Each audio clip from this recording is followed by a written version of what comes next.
There's a question I've been sitting with for a long time now, and it's a question that, once you really hear it, changes the way you see almost everything about your career, your growth, your relationships, and honestly, your life. The question is this: what if the hardest thing about sales has absolutely nothing to do with selling? I know, that sounds paradoxical, maybe even a little absurd, but stay with me. Because I'm not here today to talk about closing techniques, or objection handling scripts, or how to manipulate someone into saying yes. The internet is already drowning in that stuff. And most of it, frankly, misses the point entirely. What I want to talk about today is something deeper. Something that most people in professional life never confront, even though it's sitting right beneath the surface of every deal they lose, every relationship that fades, every opportunity that slips away. I want to talk about the inner game, the real game, the one that's played not in the meeting room but inside your own mind. And I want to start with a story, a true story, my story.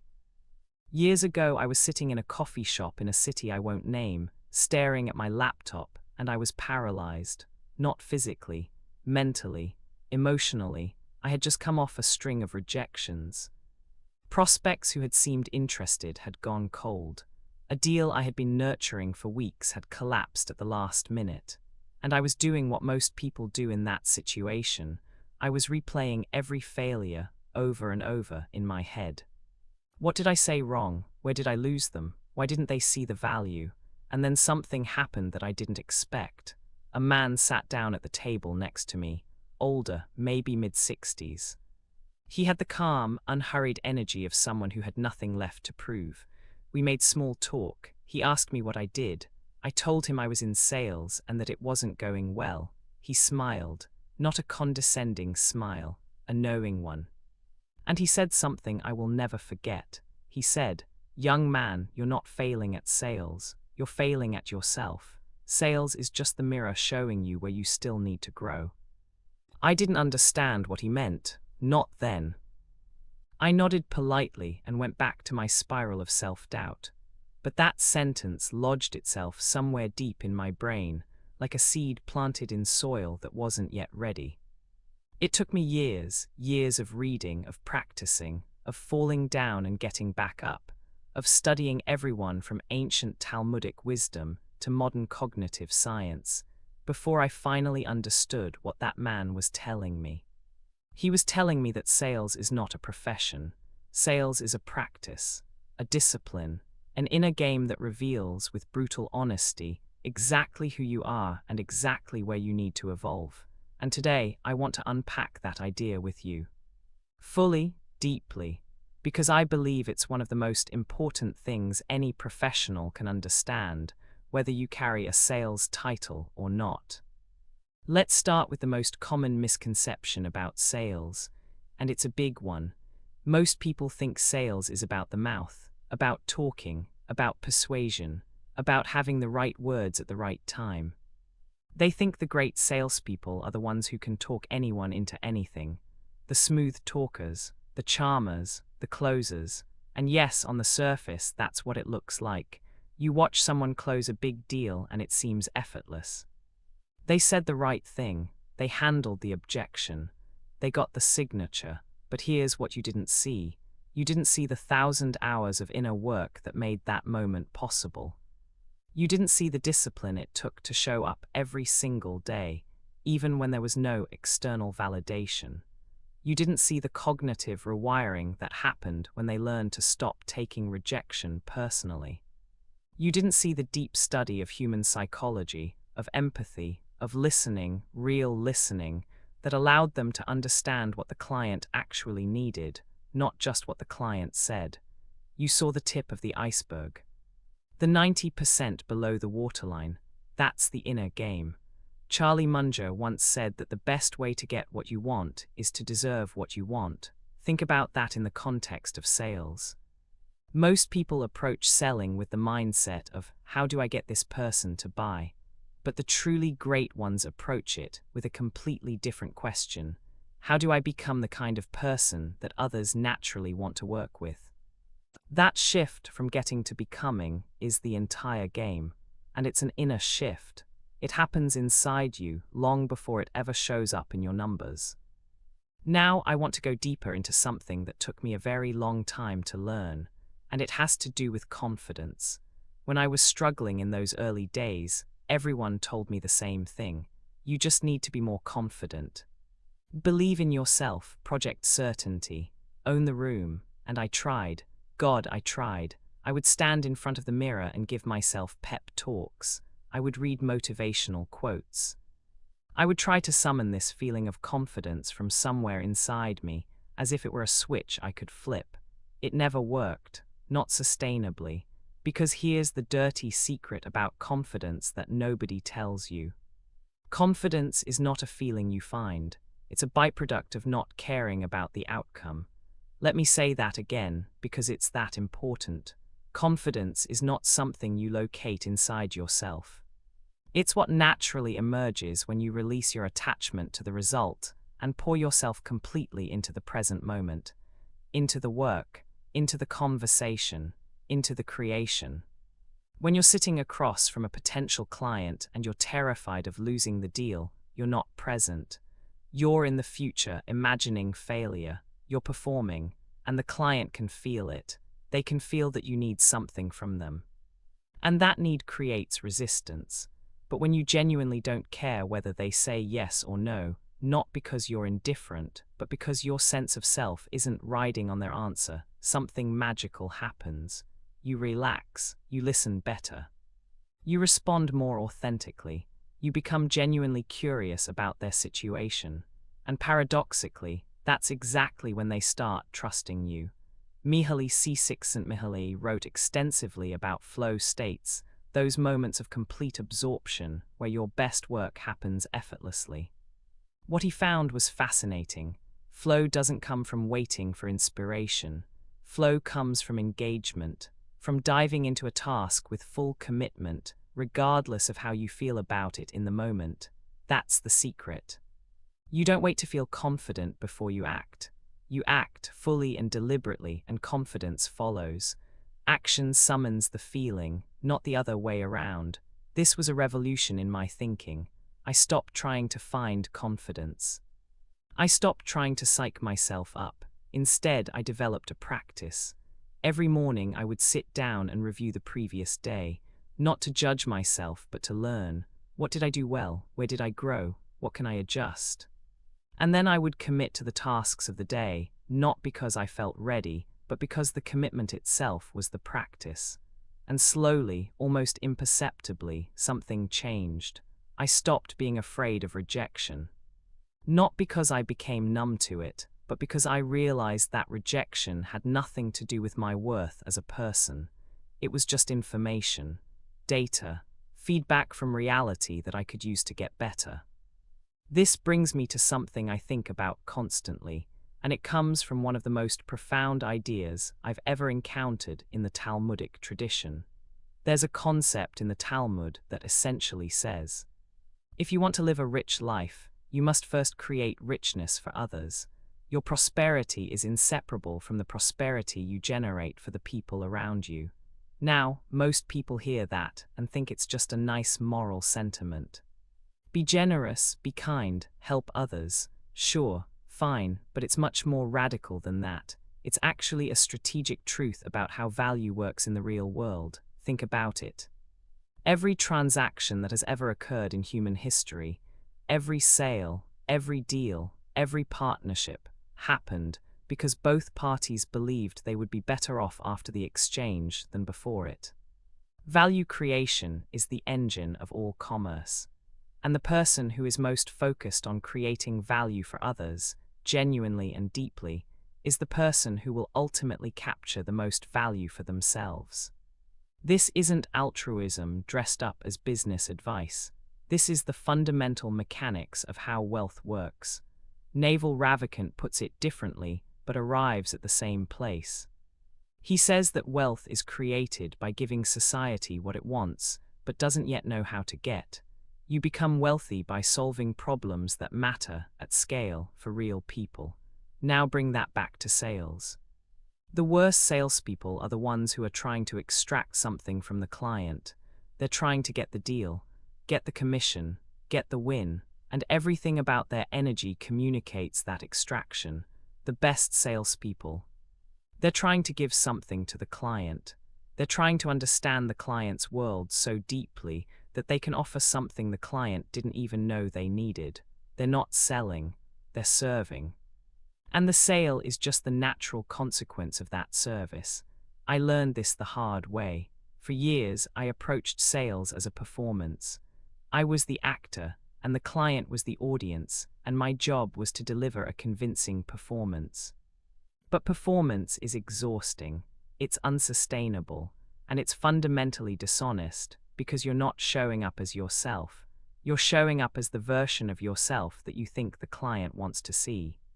The breakthrough came when I stopped performing and started serving. When I stopped asking, how do I close this deal? And started asking, how do I genuinely help this person? When I started listening, truly listening, not to find an opening for my pitch, but to understand the human being in front of me, that's when everything changed.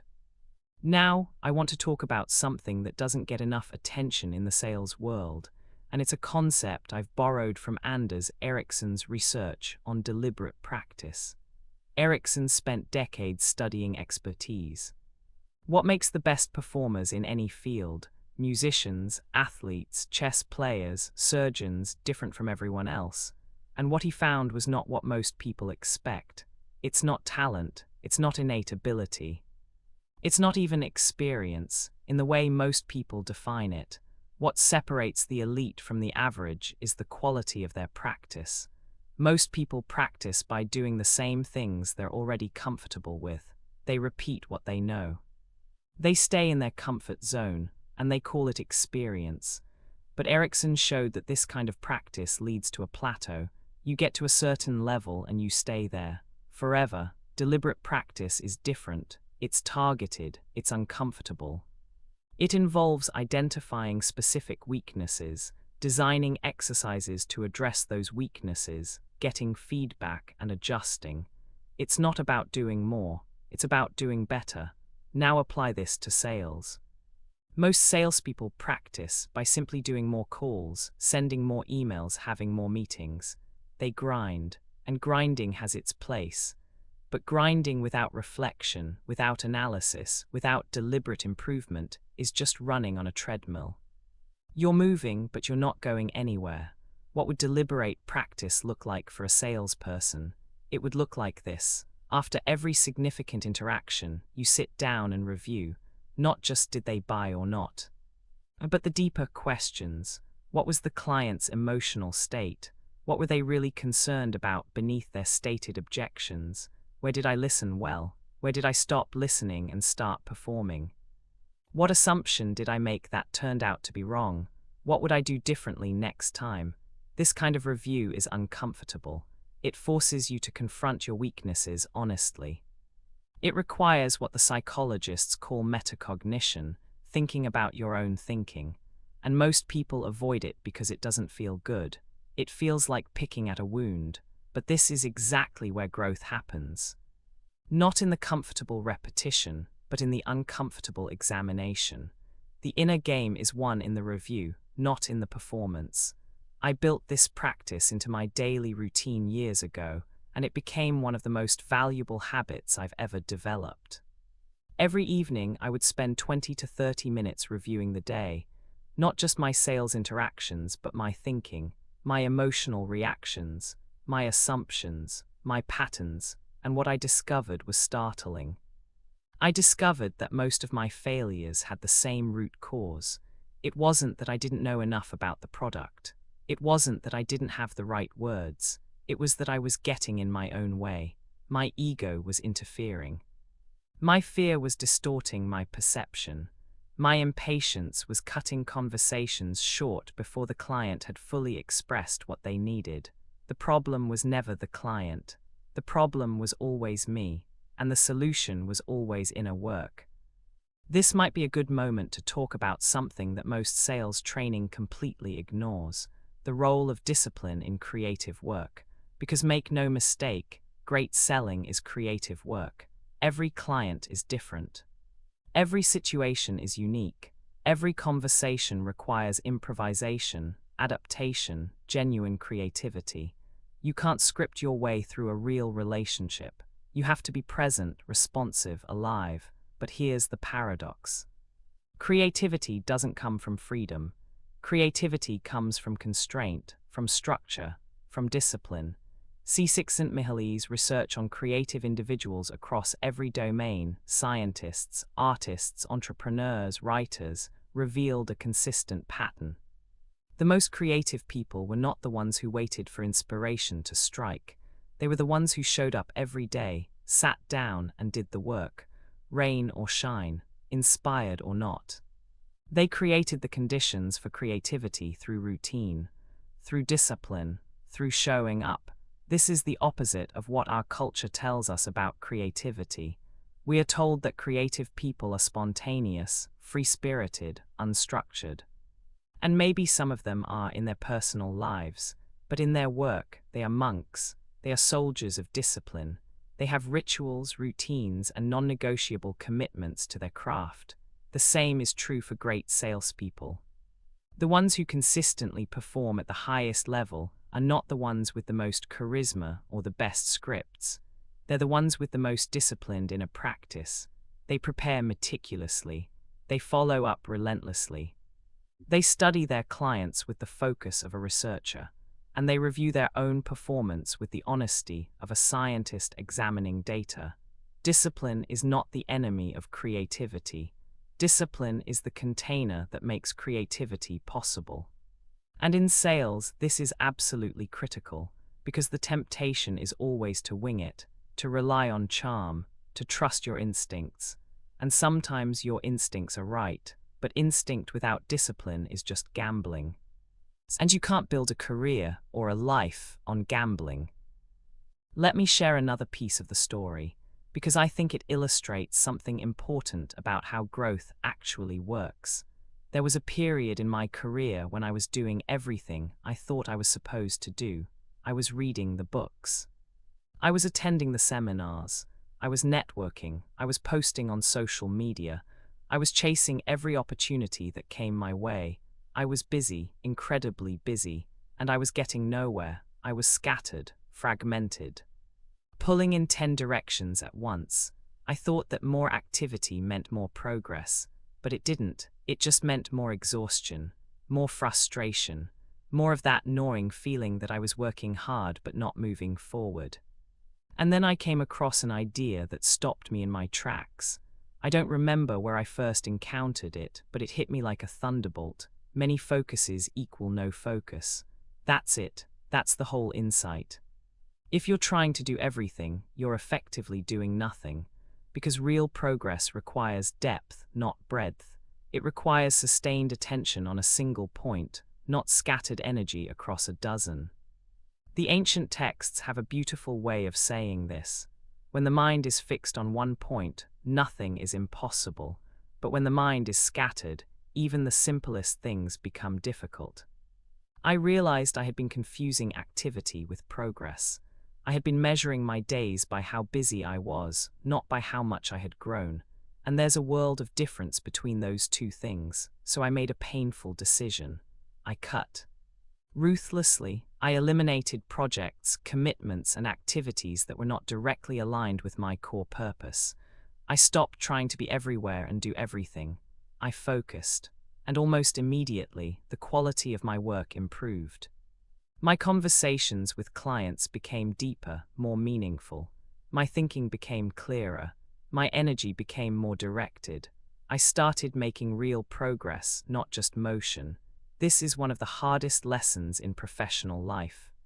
The discipline of subtraction, knowing what to say no to, knowing what to eliminate, because every yes you say to something unimportant is a no to something that matters. Now I want to address something that I think is particularly relevant for professionals, for people with real knowledge, real expertise, real depth, and it has to do with where you position yourself. For a long time, I made the mistake of trying to appeal to everyone.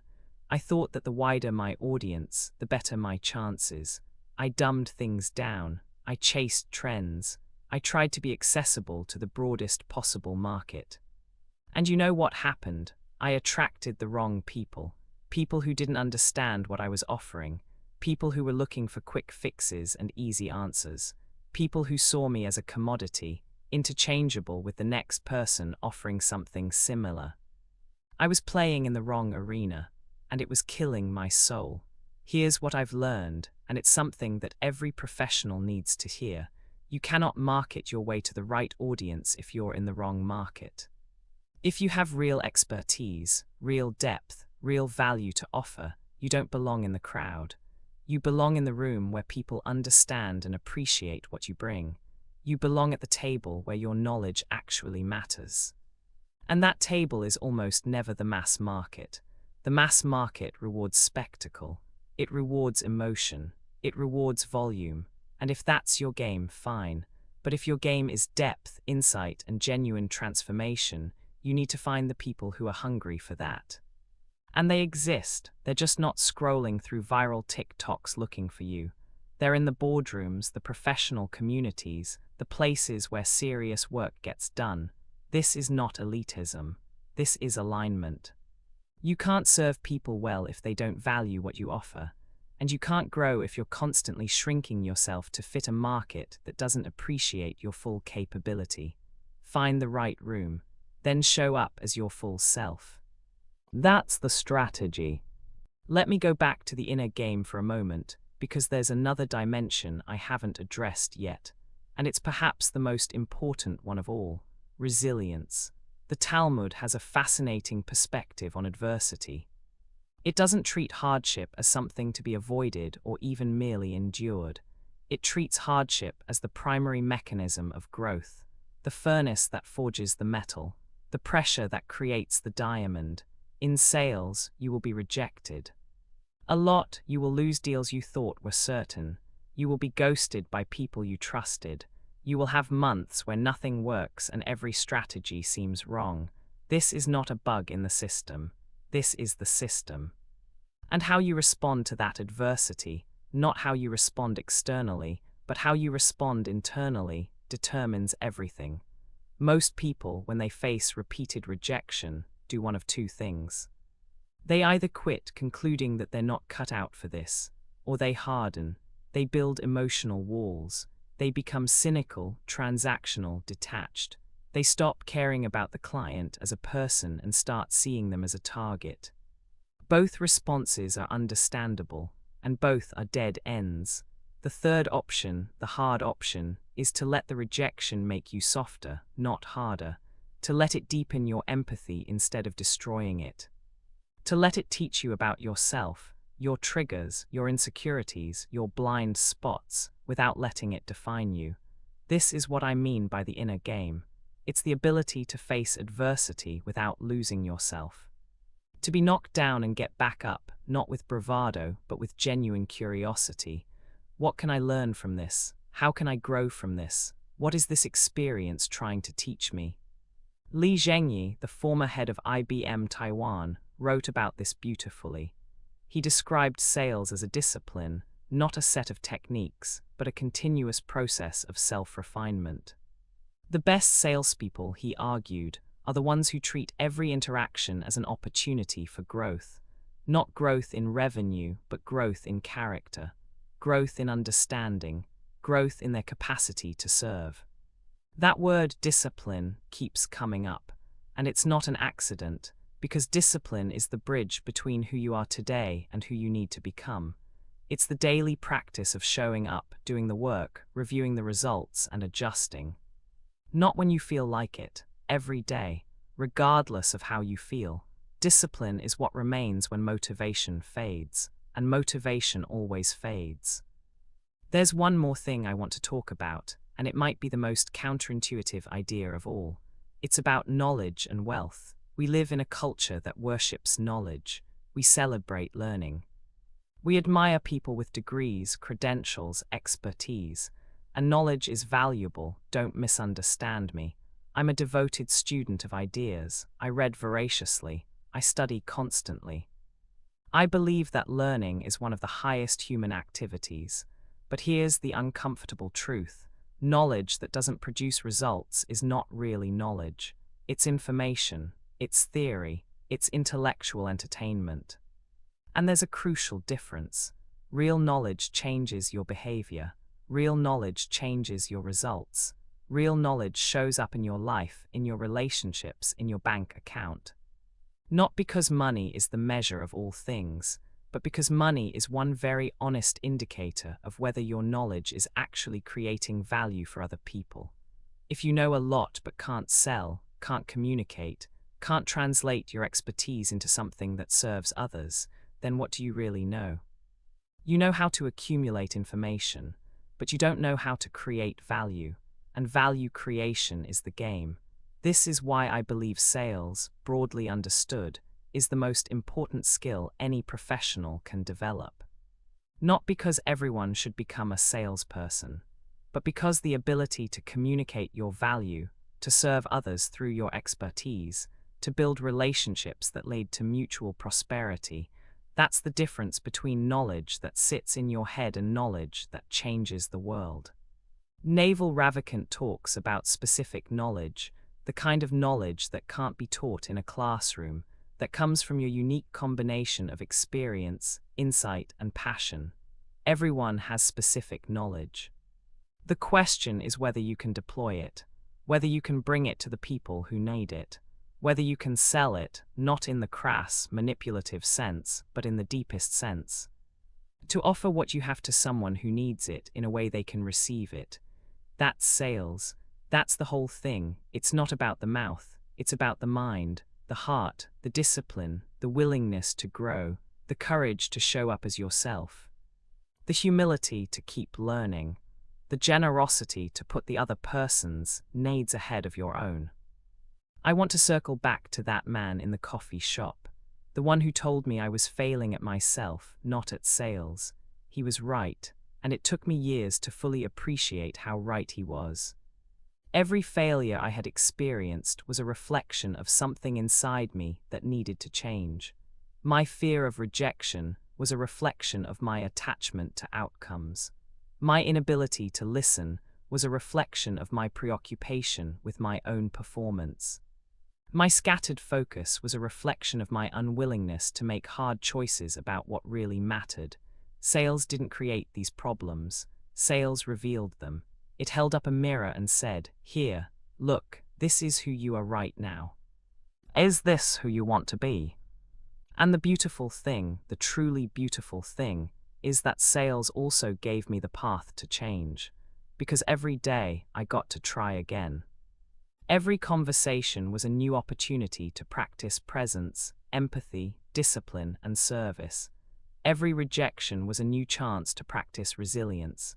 Every success was a reminder that growth is possible, that change is real, that the inner work actually matters. I'm still on this path. I want to be honest about that. I haven't arrived at some final destination of sales mastery. I'm still learning, still growing, still making mistakes and reviewing them and adjusting.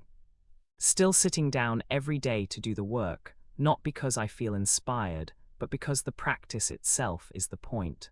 And that, I think, is the deepest truth about sales as an inner game. There is no finish line. There's only the daily commitment to show up, to serve, to grow, and to offer the best of yourself to the world. Not the polished, performing version of yourself, the real one, the imperfect, growing, striving, genuinely caring one. Let me leave you with something that I've been thinking about a lot lately. We live in a world that is changing faster than any of us can fully comprehend. Artificial intelligence is reshaping every industry. Traditional career paths are dissolving. The old rules, get a degree, get a job, work for 40 years, retire, no longer apply. And in this new world, the most valuable skill is not any particular technical expertise. It's the ability to sell yourself, not in a shallow, self-promotional way, but in the deepest sense, the ability to communicate who you are, what you stand for, what value you create, and why someone should trust you with their time, their money, their attention. This is not optional anymore. This is survival. Whether you're an engineer, a designer, a consultant, a teacher, a doctor, whatever you do, you need to be able to sell, to articulate your value, to build relationships, to serve others in a way that creates mutual prosperity. And the only way to get good at that is to do the inner work, to confront your fears, to develop discipline, to practice empathy, to study human nature, to review your performance with honesty and humility, to keep showing up day after day, even when it's hard, especially when it's hard, because the external game, the techniques, the scripts, the strategies is the easy part. Anyone can learn that. The inner game, the cognitive transformation, the emotional resilience, the deep commitment to service, that's where the real work is. That's where the real growth happens. And that's what separates the professionals who merely survive from the ones who truly thrive. Sales is not a job. Sales is a practice, a discipline, a mirror, a teacher. And if you're willing to do the work, the real work, the inner work, it will transform not just your career, but your entire life. I know that's a lot, and I know some of it might sound abstract, but I promise you it's not. Every single idea I've shared today comes from lived experience, from real failures and real growth. From sitting in that coffee shop, paralyzed by self-doubt, to building a practice that I am deeply proud of, not because it's perfect, but because it's honest, because it's growing, because it's real. And if any of this resonated with you, if even one idea landed and made you think differently about your own work, your own growth, your own inner game, then I've done my job today. Not as a salesperson, as a fellow traveler on this path. So here's what I want you to do. I want you to take one idea from this conversation, just one, and put it into practice this week. Don't try to transform everything at once. Pick one thing. Maybe it's the daily review. Maybe it's releasing your attachment to outcomes. Maybe it's the discipline of subtraction, cutting the things that are scattering your focus. Whatever it is, commit to it, not because you feel ready, because the commitment itself is the beginning.